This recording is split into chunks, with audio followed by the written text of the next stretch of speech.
O navio mais famoso do mundo, que já foi retratado em dezenas de livros e filmes por conta do seu final trágico ainda na sua primeira viagem. No vídeo de hoje, vamos conhecer a história da construção do Titanic. Então já deixa o like aí no vídeo e se inscreve se ainda não for inscrito.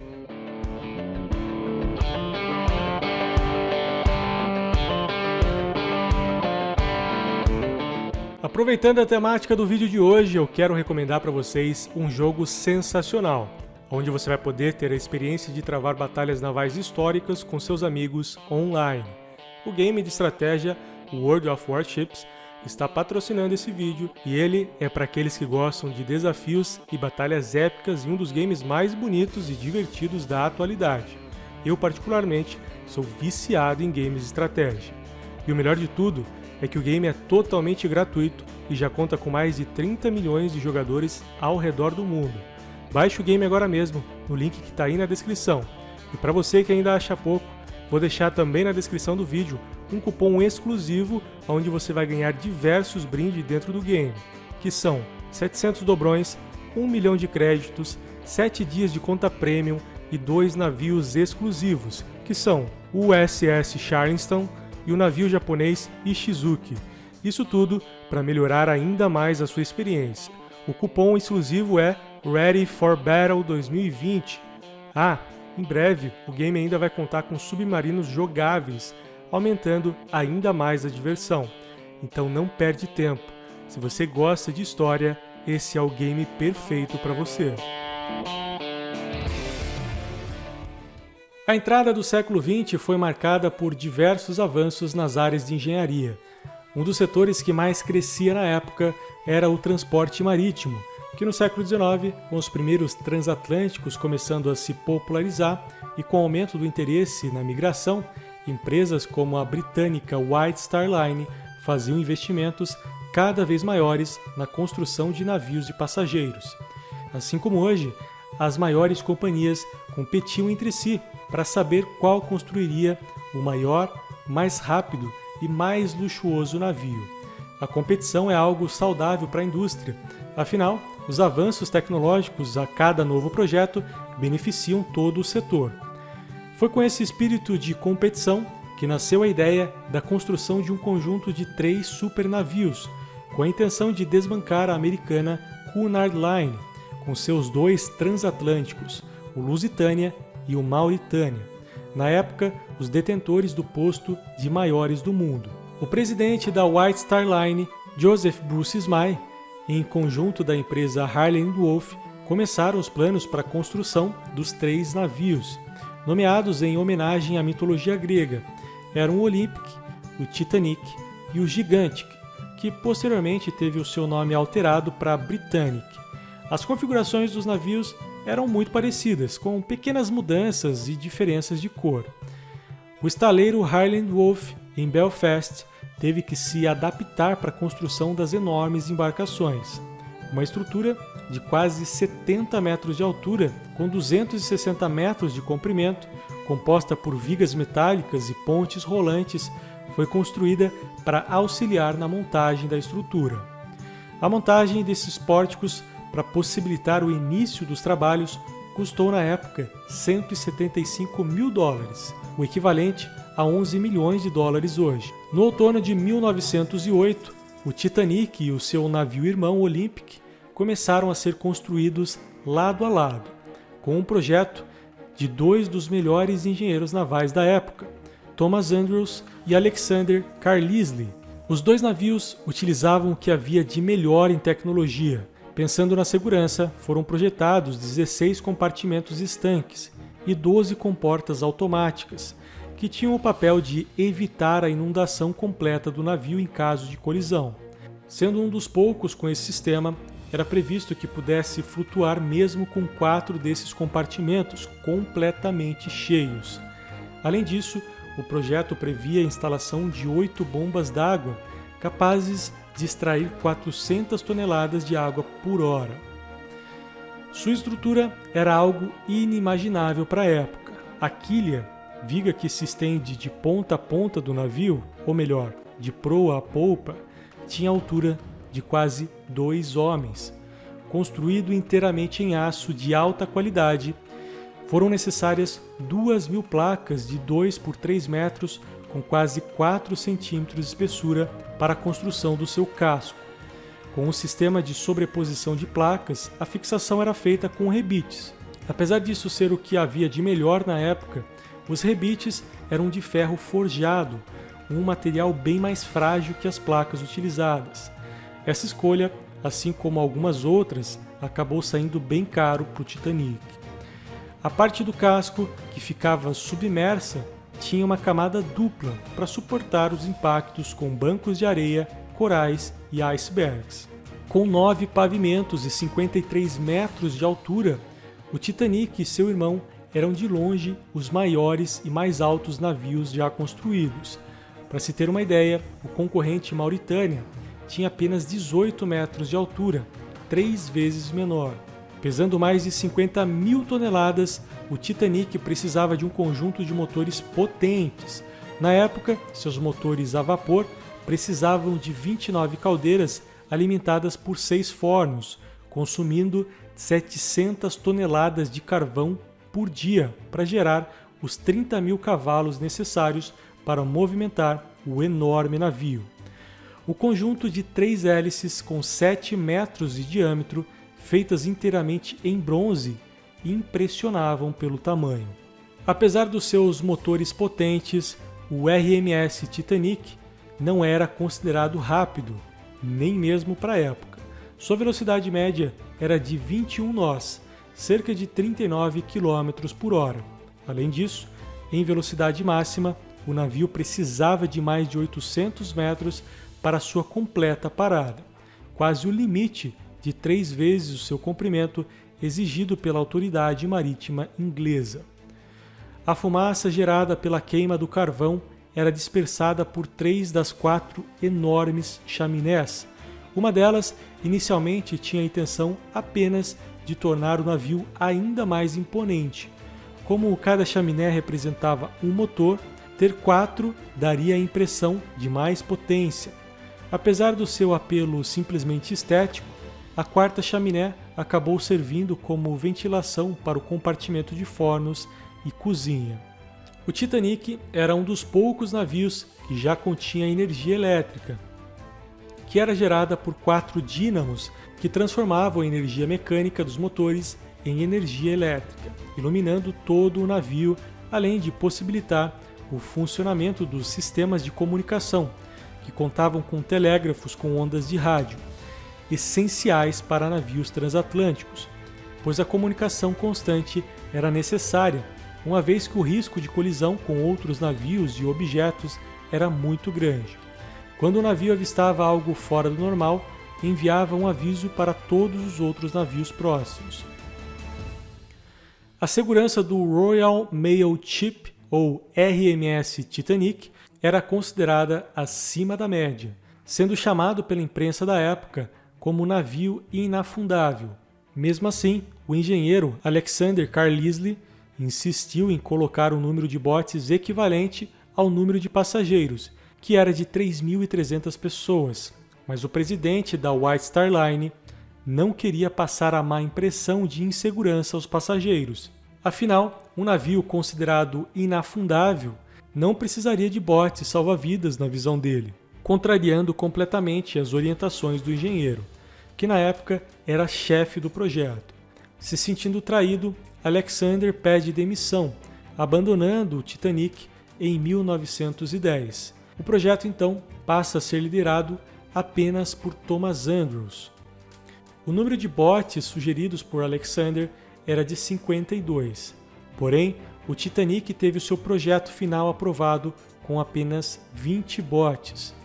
Botes suficientes para apenas 1/3 dos passageiros e tripulantes do navio. Apesar de parecer pouco, para as leis da época que exigiam apenas 12 botes para navios dessa categoria, o Titanic estava acima da média.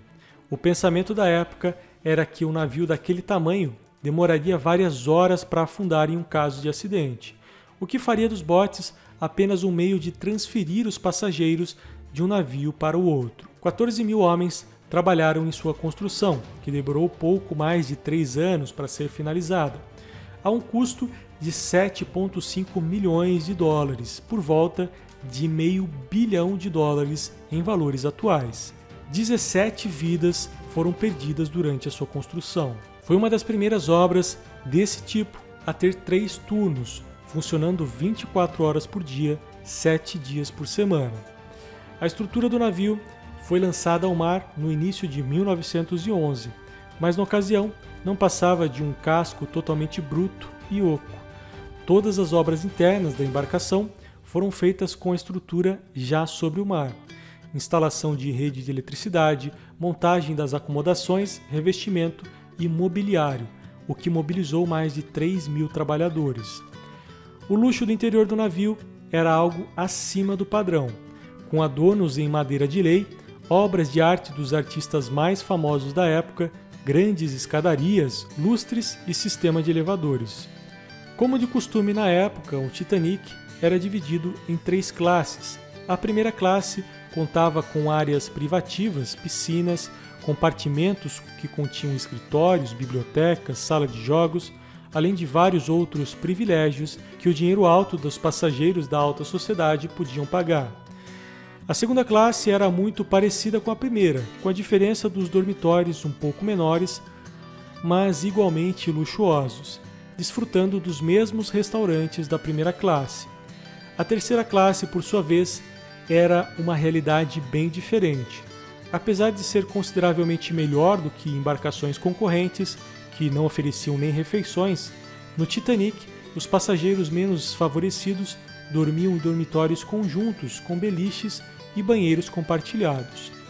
O custo de uma suíte da primeira classe era de 870 libras, equivalente a mais de 110 mil dólares de hoje. Já o custo da terceira classe era de 7 libras, cerca de 1.000 dólares de hoje.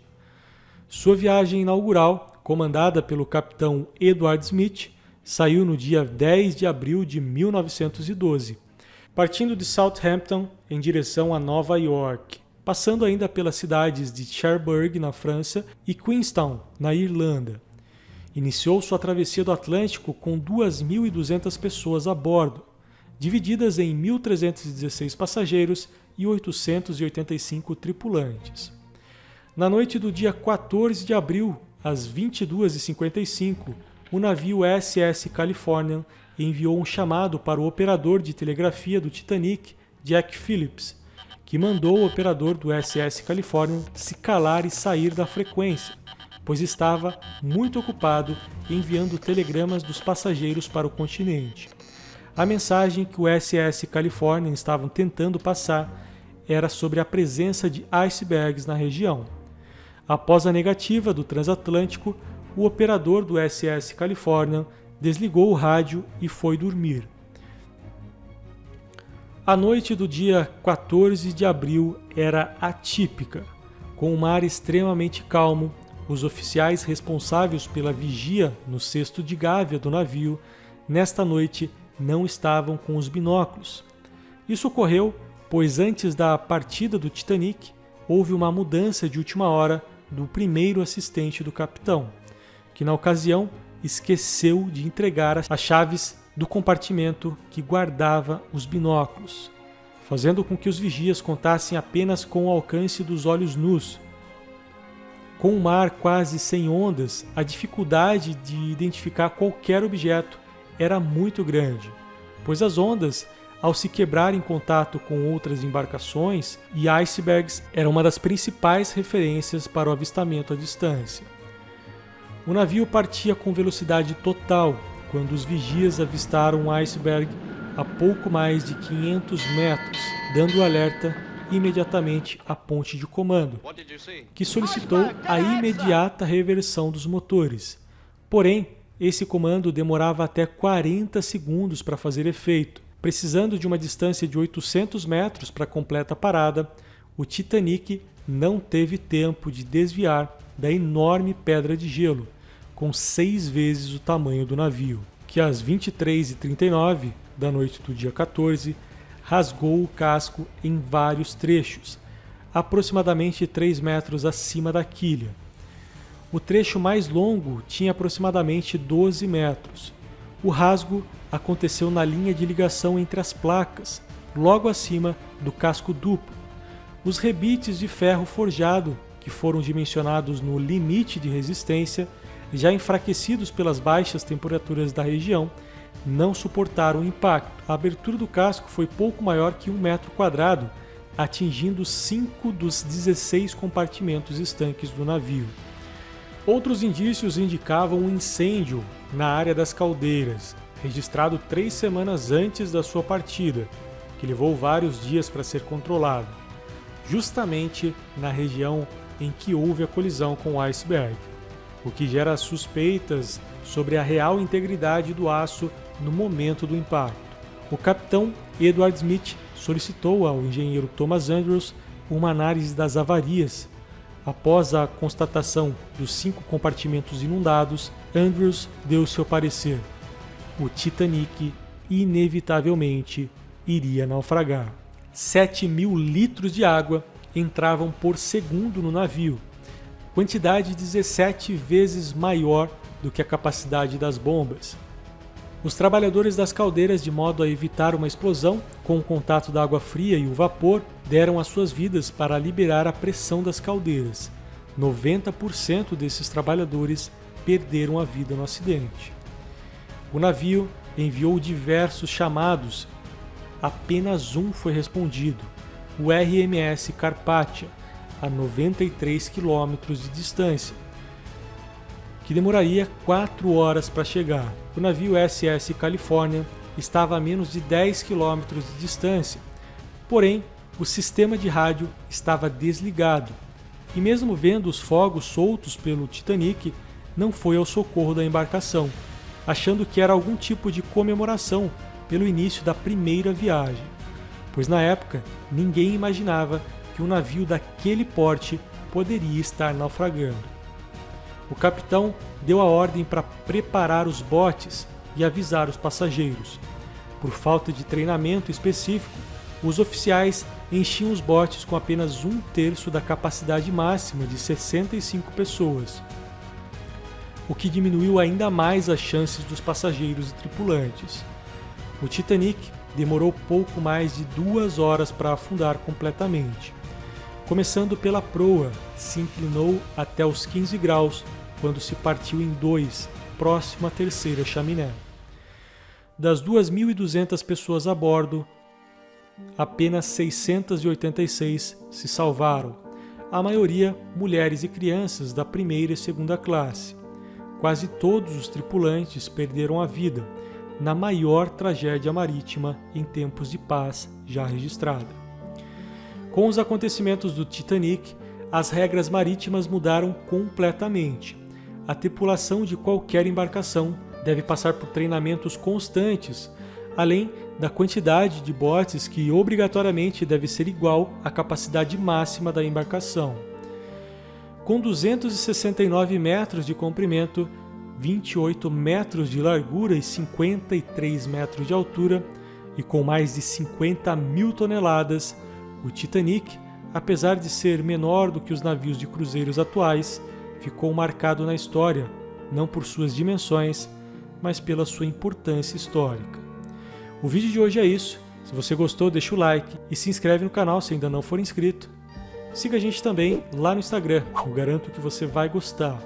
E comente aí embaixo o que você achou dessa história e o que você gostaria de ver no próximo episódio da História das Estruturas.